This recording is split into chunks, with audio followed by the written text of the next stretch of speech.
last video, we have seen that how energy is obtained from carbohydrates in a cellular respiration.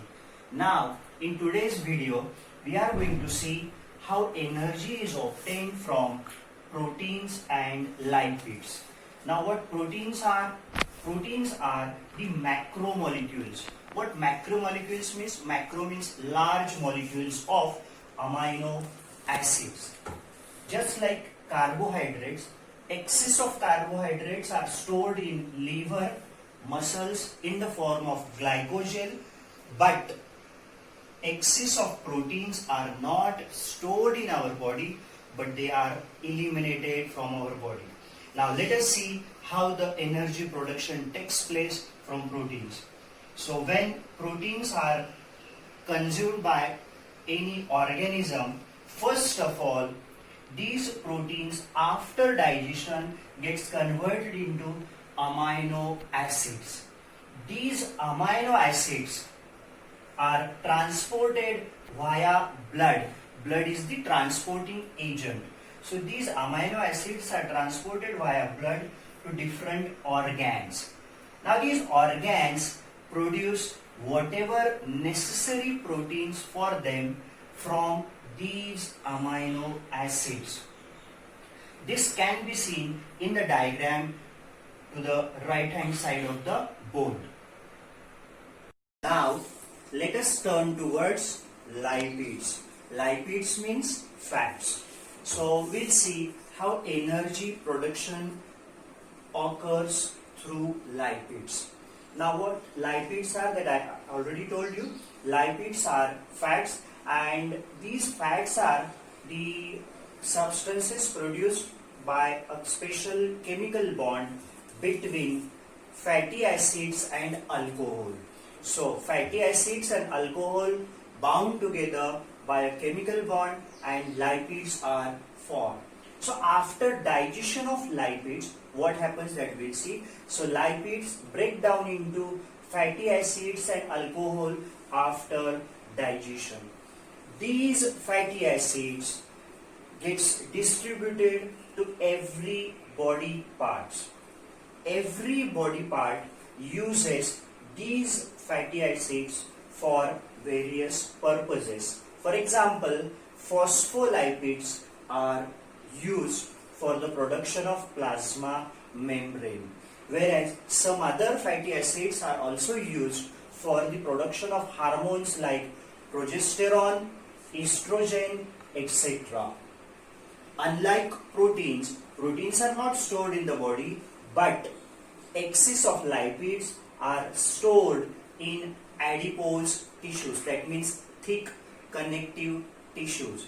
Now see, every gram of protein gives us 4 kilocalories of energy, whereas lipids give us 9 kilograms of energy after consuming 1 gram of it.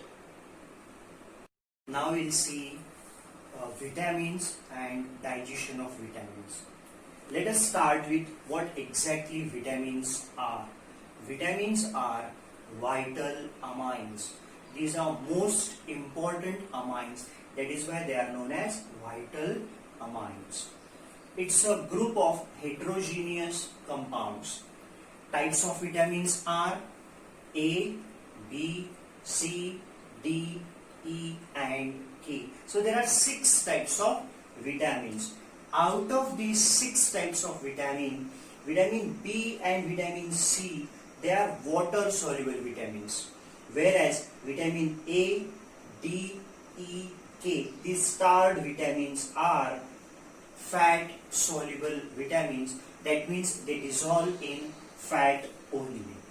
Now after digestion, these vitamins produces enzymes like NADH2 and FADH2 that we have already seen. So these vitamins break down into NADH2 and FADH2 enzymes through glycolysis or maybe through Krebs cycle.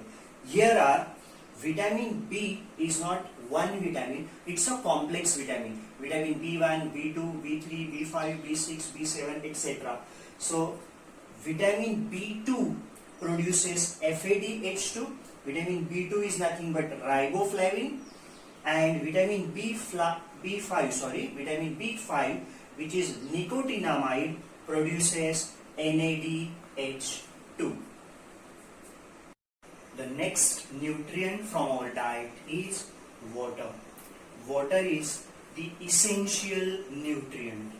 Our body contains near about 65 to 70% water. Even the body plasma membrane also have 90% water. Functioning of whole body, function of every part of the body disturbs by little loss of water. So we have to maintain the water level by frequent taking of the water. Whereas another nutrient which is essential, that one is the fibers. Fibers are essential nutrients, but we are not able to digest, our body is not able to digest these fibers, but they are essential, they are required for proper body movement, proper bowel movement. Bowel means intestine. Now we shall start with an essential life process called cell division. Cell division is a process in which an individual cell divides into two individual cells.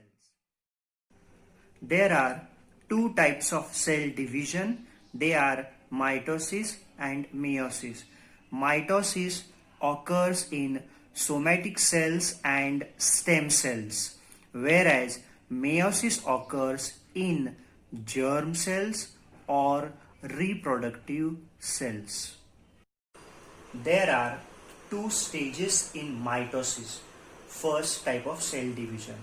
These are karyokinesis and cytokinesis. Now we'll see karyokinesis.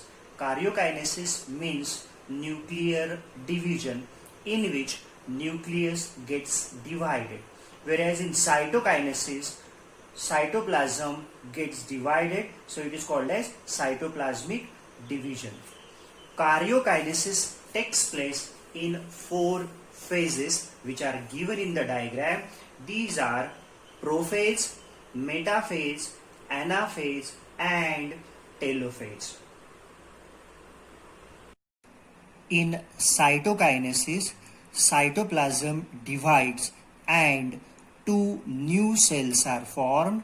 These two new cells are called daughter cells.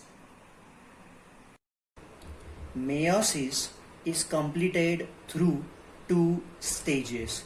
These two stages are meiosis 1 and meiosis 2. In meiosis part 1, there are 5 different phases. They are prophase 1, metaphase 1, anaphase 1 and telophase 1. Whereas in meiosis 2, 4 stages are there or 4 phases are there. These are prophase 2, metaphase 2, anaphase 2 and telophase 2. For further information, explanation or clearing your doubts, visit the link which is given in the description after this video.